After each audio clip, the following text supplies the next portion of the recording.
오늘 이 사사기서를 보시면 기도원에 대한 말씀이 나오고 또 전쟁에 임하는 기도원의 모습을 우리가 볼 수가 있습니다.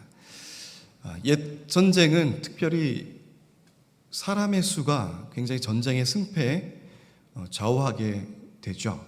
승리의 결과는 물론 철병거가 있고 훌륭한 무기가 있는 것도 중요하지만 보병들, 즉 몸으로 직접 싸우고 부딪히는 이 보병의 수에 따라서 전쟁의 승패가 결정날 때가 있습니다. 그래서 대부분 인원이 많을수록, 병사의 수가 많을수록 승리를 거두는 것이 통상적인 전쟁의 승리의 개념이죠. 근데 오늘 하나님께서는 이러한 수적인 개념을 완전하게 뒤틀고 꼬아서 우리가 상상하는 전쟁의 그 승리의 의미를 완전히 바꾸어 주시는 것을 볼 수가 있습니다. 오늘 이 숫자라고 하는 개념이 우리 일상의 삶 속에 얼마나 많이 굉장히 깊숙한 곳에서 우리의 개념을 잡고 있는지 몰라요. 그래서 뭔가가 많이 있고 많이 지워져 있는 숫자일수록 우리가 유리하다고 생각합니다. 그것은 대표적으로 우리가 물질에 관해서도 그렇고 또 우리의 나이, 연령에 관해서도 그렇고 가족의 수에 관해서도 그렇고 이 모든 것이 수적인 것에 굉장히 깊이 연관이 있다는 것을 볼 수가 있어요.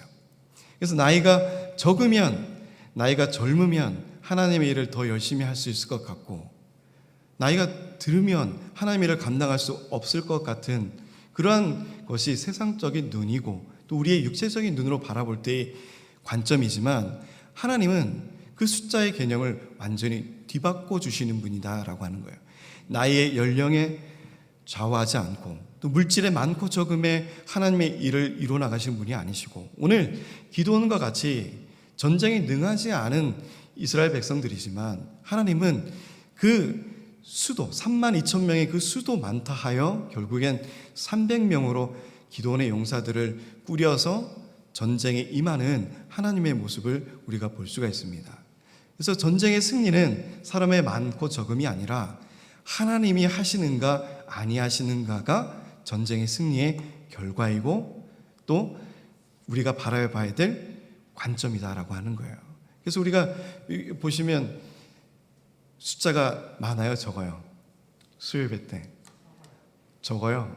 우리의 눈에는 적어 보여요. 그러나 하나님께서는 우리의 적은 숫자라도 하나님께서 우리 개개인 한 명 한 명을 다 지금 붙들고 계시고 쓰고자 하는 전쟁에 임하는 기도원의 용사 같은 담대한 믿음과 하나님을 바라보는 믿음이 있다면 하나님은 우리를 통해서도 13만 5천 명 이 미디안 병사들을 이겨낼 수 있는 승리를 우리에게 주실 것이라는 믿음을 가지고 있는 기도원의 병사들이기 때문입니다. 그러니까 우리가 자꾸 우리의 눈으로 보면서 교회가 적어요, 교회가 작아요, 또 헌금이 덜 들어와요, 교회가 영향력이 많이 없는 것 같아요, 이렇게 주눅이 들고 또 특별히 개척교회에 임하는 그런 목사님들이 그런 많은 생각들을 가지고 있는 것을 볼 수가 있습니다. 교회 크고 작음에 따라서 어떤 하나님의 일을 더 많이 하고 더 크게 영향력을 미칠 수 있을 것이다라는 그러한 사회적 통념과 우리의 숫자적인 개념 때문에 하나님이 주시는 이러한 승리를 눈앞에 보고서도 포기하면서 뒤돌아서는 사람들이 있다라고 하는 거예요. 그래서 오늘 기도원을 통해서 또 그리고 이 300용사를 통해서 하나님이 우리에게 말씀해 주시고자 하는 그 깊은 뜻이 무엇인가를 우리가 깊이 있게 살펴봤으면 좋겠습니다. 우리가 이 사사기서를 통해서 보면 거의 세대별로 넘어가요. 40년 정도의 기간의 평화를 이루고 있다가 그 다음에 다시 하나님을 잊고 하나님의 은혜를 잊고 또 전쟁을 이끌어냈던 사사들을 잊고 다시 바알 신으로 돌아가서 그들의 삶으로 다시 세상에 그 삶으로 돌아가는 그것이 반복되어지는 것을 볼 수가 있습니다. 그래서 이 세대라고 하는 것이 제네레이션이라고 하는 건데 이것은 여러분들 잘 아시면 자동차에 보면 제네레이터가 있잖아요. 그게 발전기라고 하는 건데 그 전기를 만들어내는 장치가 없으면 차가 아무리 시동을 걸어도 시동이 걸리지가 않아요. 우리가 방전됐다 그러죠. 전기가 나가면 아무리 좋은 차들에도 시동을 걸지 못하면 그 차를 사용할 수가 없습니다. 그래서 우리가 이 세대라고 하는 이 개념을 우리가 좀 짚고 가셨으면 좋겠어요. 왜 우리가 하나님을 기억해야 되는 세대가 되어야 되는가? 이 제네레이터라고 하는 것은 생산해내다, 또 출산하다 이런 뜻도 가지고 있어요. 그러니까 이 세대가 생산해내지 못하고 또 새롭게 뭔가를 이끌어내지 못하면 그것은 방전되어진 것과 마찬가지예요. 시동을 아무리 걸어도 전기를 일으켜낼 수 없는 그런 세대가 되는 거예요. 그러니까 우리의 이 세대의 중심에는 누가 계셔야 되냐면 하나님이 중심이 되셔야 된다는 말입니다. 이 사사기서에 나오는 이 세대들이 하나님을 기억하지 못하니 그들의 삶에 괴로움이 들어왔고 결국 슬픔이 들어왔고 아픔이 들어왔고 가난이 들어왔어요. 하나님의 은혜에 벗어나게 된 것이에요. 하나님이라고 하는 이 중심에 우리의 삶에 전기를 일으키시는 우리의 생명력이 되고 원동력이 되시는 하나님이 우리의 삶 속에 빠져버리면 우리는 그 악한 세대와도 마찬가지의 삶이 되는 것입니다. 하나님은 분명 우리에게 메시지를 주세요. 이 악한 세대를 본받지 말라라고 말씀합니다. 그리고 분별하여 깨어라고 말씀을 하세요. 우리가 깨어나기 위해서는, 깨어난 세대가 되기 위해서는 우리의 삶 속, 우리의 세대 속에 누가 계셔야 돼요? 하나님이 잊혀지지 않고 끝까지 우리의 세대에서 존속되어지고 영향력을 미치는 세대가 되어야지만 다음 세대에 우리가 하나님을 기억하게 하고 하나님이 이끄시는 승리의 삶으로 저들에게 비춰주며 보여줄 수 있다는 거예요. 우리가 얼마나 귀한 중요한 세대인 줄을 또 이 자리에 앉아 계신 물론 연령이 많으시고 또 사회적 지위와 이런 것들이 지금 은퇴하고 내가 영향력을 못 미치는 그러한 사회적 위치일지라도 하나님께서는 그걸 통해서 일하시는 것이 아니라 하나님께 얼마나 붙들리고 하나님께 얼마나 집중하는 삶을 살아가고 있는가, 그분들을 통해서 하나님은 일하시고 세대를 깨워나가신다는 것을 바라보시길 바라요. 그래서 오늘 여룻바알이라고 하는 기드온과 그를 따르는 모든 백성이 일찍 일어나 하룻샘 곁에 진을 쳤고 미디안의 진영은 그들의 북쪽이요 모레산 앞 골짜기에 있었더라 라고 말씀하고 있어요. 이제 전쟁에 임하게 되는데 이 여룻바알이라고 하는 찍어내버린, 바알을 찍어내버리다 하는 새로운 이름을 얻게 된 그 기드온이 이제 모든 백성이 따르게 됩니다. 그리고 마침 어떤 샘에 머무르게 되는데 그 샘 이름이 하롯이라고 하는 샘이에요. 안타깝게도 이 하롯이라고 하는 이 이름의 뜻이 두려워하다, 떨다라고 하는 그런 뜻이 내포되어 있습니다. 어떻게 보면 이스라엘의 지금 심중의 백성들의 심중의 모습을 표현하고 있는 그러한 샘의 모습일 수도 있어요. 마침 머물렀던 곳이 두려움이라고 가지고 있는 그러한 샘에 머무르게 된 거예요. 생각해 보십시오. 35,000명의 수와 아무리 모아도 전쟁에 임할 수 있는 백성을 수를 모으보니 35,000명이 모여졌어요. 32,000명이 모아졌어요. 그리고 적군의 수는 그의 10배, 10만 명에 넘는 그러한 대군을 눈앞에 두고 있습니다. 우리가 인간적으로 생각해 보자고요. 솔직히 하나님을 믿는 믿음을 가지고 있다 해도, 하나님의 백성이라 해도 우리가 그 적군이 쫙 깔려져 있는 그 적군을 바라보면서 두려울까요? 아니면 정말 우리 승리할 겁니다라고 하는 승리의 쟁취를 가지고 기뻐할까요? 두려워할 거예요. 그것이 우리 인간적인 모습입니다. 하나님이 임하는 전쟁, 그리고 그 승리가 분명히 선포되어진 그 승리를 하나님께서 우리에게 주었음에도 불구하고 우리의 마음에는 불안함이 있고 두려움이 있고 떨림이 있는 것이, 이게 우리의 연약한 모습이라고 하는 거예요.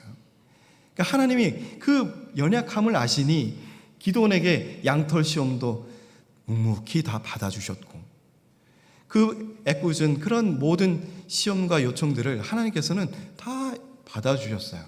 포기하지 않으시고. 우리의 연약함을 그만큼 하나님이 잘 아시는 거예요. 우리가 강하다고 하나님 앞에 나아가고는 있지만, 아까 우리 권사님 기도하신 것처럼 환도표를 톡 치면 그냥 쓰러져서 아무 힘을 낼 수 없는 것이 우리 인간이라고 하는 겁니다.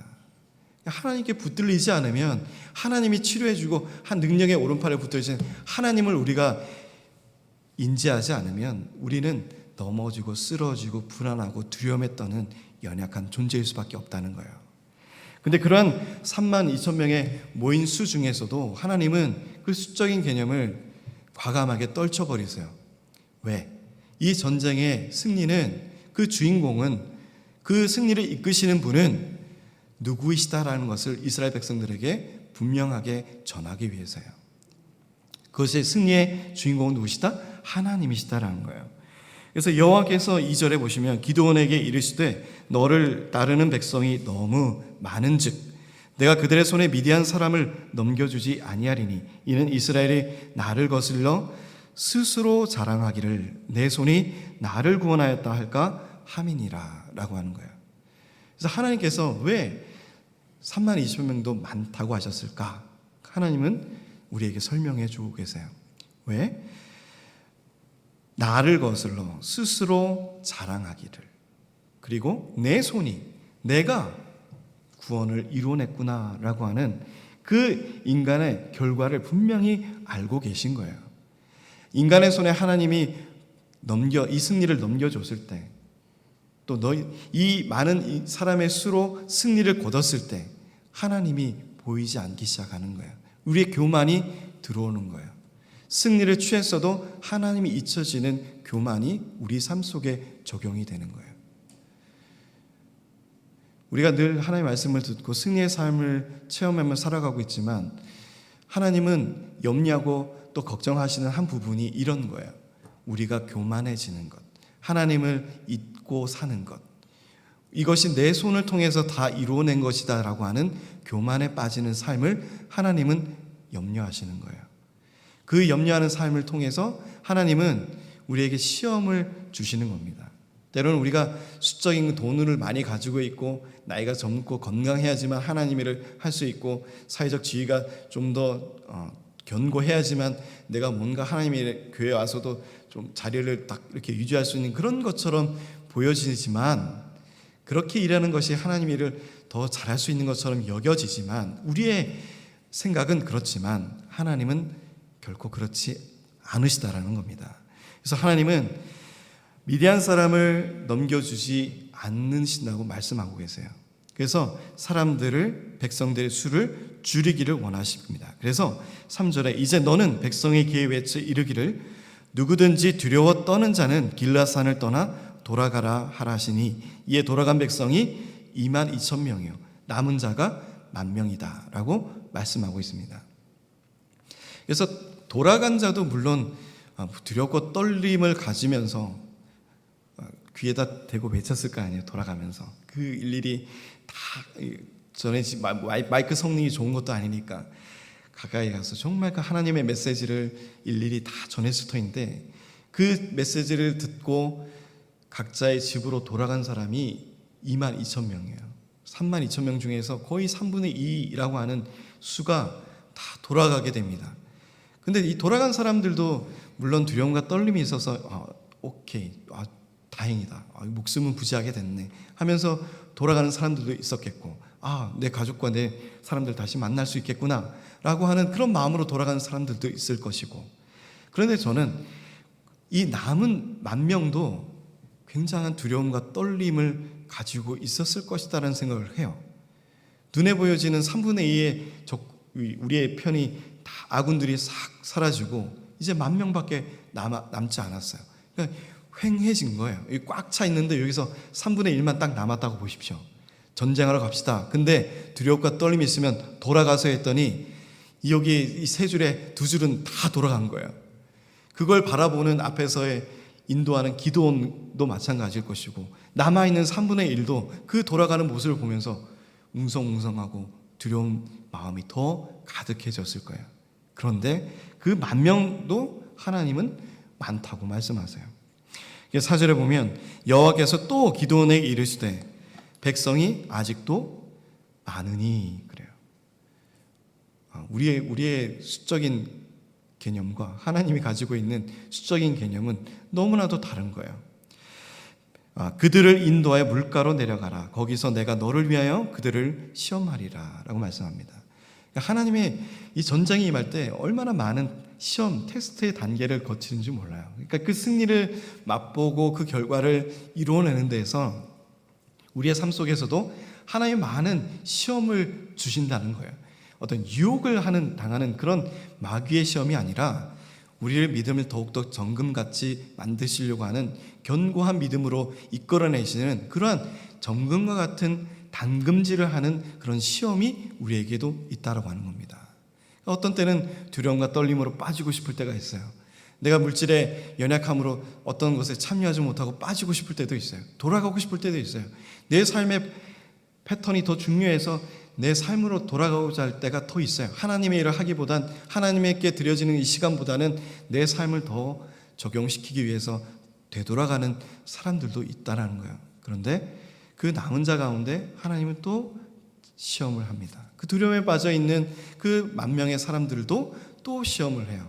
그래서 여러분들이 너무나도 잘 아시는 물을 어떻게 마시는가, 그 모습을 하나님께서는 바라보게 되는데, 중요한 것은 하나님께서 물을 마시는 모습에 대해서 그걸 가지고 판단하신 것이 아니라 하나님은 그 어떠한 행위에 있었던지 간에 적은 수를 택하시는 하나님의 계획이 있었다라는 것을 말씀해 주고 계세요. 그래서 내가 누구를 가리켜 내게 이르기를 이 사람이 너와 함께 가리라 하면 그는 너와 함께 갈 것이고, 내가 누구를 가리켜 내게 이르기를 4장 하반절에 보시면 내게 이르기를 이 사람은 너와 함께 가지 말 것이라면 그는 가지 말 것이다 라고 분명하게 말씀합니다. 그래서 물을 손으로 떠먹는 자는 내가 택할 것이고, 아니면 정말 무릎을 꿇고 물을 그냥 허겁지겁 먹는 이 사람은 내가 택하지 않을 것이다 라고 말씀한 것이 아니에요.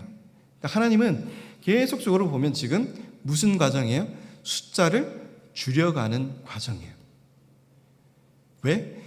너희들이 한 것이 아니라 하나님이 하신 것임을 드러내기 위해서 숫자를 계속적으로 줄여가는 과정입니다.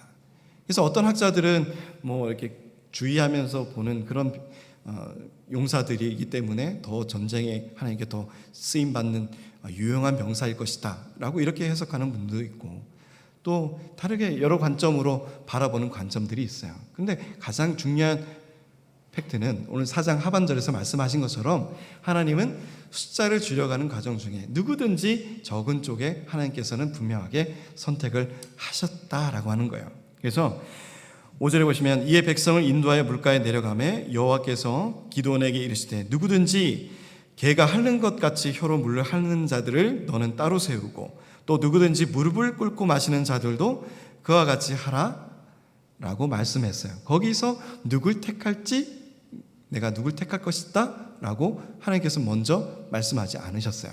그리고 이것을 기드온은 백성들에게 말씀을 전하고 또 이 백성들은 그와 같이 행하는데, 손으로 움켜 6절에 보시면 대고 핥는 자의 수는 300명이고 그 외의 백성은 다 무릎을 꿇고 물을 마셨다라고 말씀합니다.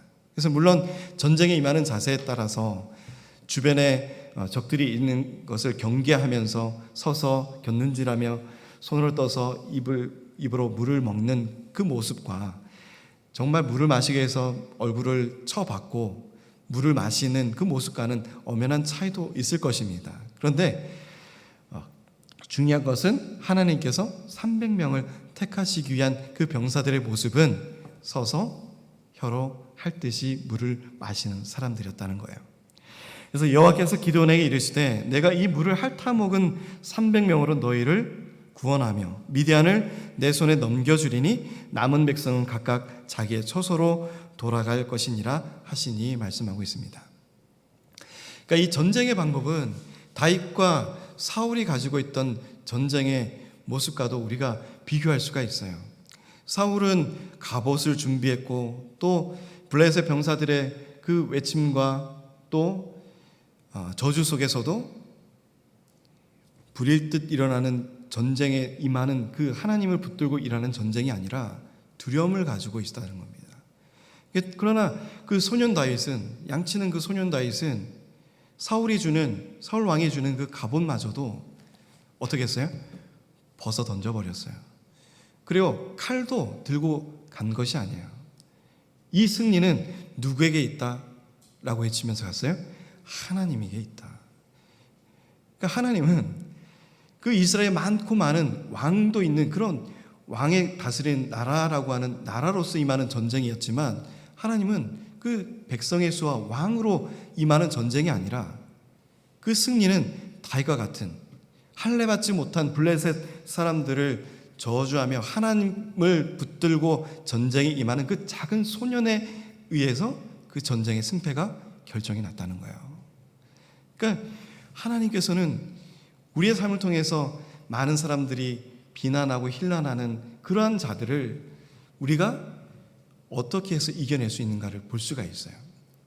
사람의 많고 수에 많고 나의 능력에 많고 이걸로 이겨내는 것이 아니라 다윗과 같이 하나님, 이 전쟁은 하나님이 이끌어내시고 분명 하나님께서 주시는 승리가 분명하게 있습니다.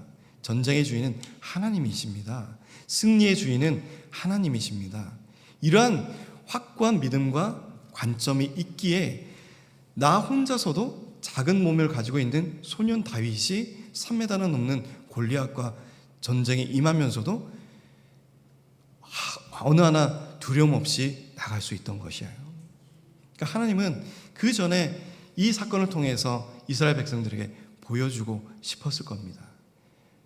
사람의 많고 적음으로 이끌어내는 것이 승리가 아니라 바로 이 전쟁에 이끌어내고 승리를 이끌어내시는 분은 바로 전쟁의 그 손의 주인공은 하나님이시다라는 거예요. 그래서 오늘 이 물을 마시는 이 300명을 통해서 하나님은 전쟁에 임하게 됩니다. 그리고 나머지 사람들은 각 처소로 다 돌려보내게 되는데, 그들이 가지고 있던 이 나팔과 그리고 먹을 식량들, 양식들을 그들에게 남은 300명들에게 다 주게 돼요. 이 300명은 어떨까요? 이 마음이 진짜 물론 믿음과 이런 것들도 확실한 견고한 사람일 수도 있겠지만, 어떤 사람은 그냥 옆에 사람 떠다 먹듯이 나도 같이 먹었는 사람들도 있을 거예요. 다 같이 막 용맹스러워서 적군들을 막 살피느라고 300명이 똑같은 행동으로, 그런 마음으로 300명이 택함 받은 300명이 아닐 것이란 말입니다. 저 사람이 저렇게 마시고 있으면 나도 이렇게 마시는 사람들도 있을 것이고, 그냥 원래 습관대로 마시는 사람들도 있었을 것이에요. 그러니까 어떻게 그 300명 안에 들어간, 자기 의지에 상관없이 300명의 택함받은 사람들도 있었을 것이란 말입니다. 그러함에도 그 300명 그 안에서 하나님께서는 전쟁의 승리를 보여주고 계신 거예요. 그러니까 우리가 인간의 우리의 눈으로 바라보는 그 수적인 개념과 하나님의 바라보시는 이 수적인 개념, 그리고 우리가 이끌어내는 그 승리의 개념과 하나님이 만들어내시는 이 승리의 과정과 결과는 너무나도 다르다라는 것입니다. 그래서 우리가 오늘 이 말씀을 통해서 더 깊이 바라보시고 또 은혜를 누리시길 원하는 것은 우리의 수를 바라보지 마십시오. 예전에 신학교에서 설교학을 가르치는 목사님이 그렇게 물어보셔요. 자네는 성도가 얼마면, 몇 명이면 목회를 잘할 것 같은가? 다른 신학생들이 막 3만 5천 명이요, 뭐 10,000명이요, 막 이렇게 되도 않는 막 수들을 막 얘기해요. 많으면 무조건 좋대요. 많으면 교회가 인정받는 것 같고 사회적으로도 권위가 세워지는 교회인 것처럼 그렇게 여겨지고 말하지만, 그 설교학을 말씀하는 목사님은 나는 200명이면 좋겠네 그러시는 거예요. 200명이요. 기도원에 300명도 많으신가 봐요. 그러니까 200명이면 좋겠네. 그 사람들의 이름을 부르면서 그 사람들의 가족의 아이들의 이름을 부르면서 기도할 수 있는 그런 목사가 되고 싶네라고 말씀하시는 거예요. 참 겸손의 모습을 그때 배웠습니다. 그냥 우리가 막 신학생들이 꿈꾸는 게 막 그거잖아요. 교회가 부흥하고 성장하고 대형 교회가 되어서 지역에 영향력을 미치고, 막 목사님들끼리 만나도 맨 처음 하는 질문이 교회 몇 명이에요? 몇 명 출석해요?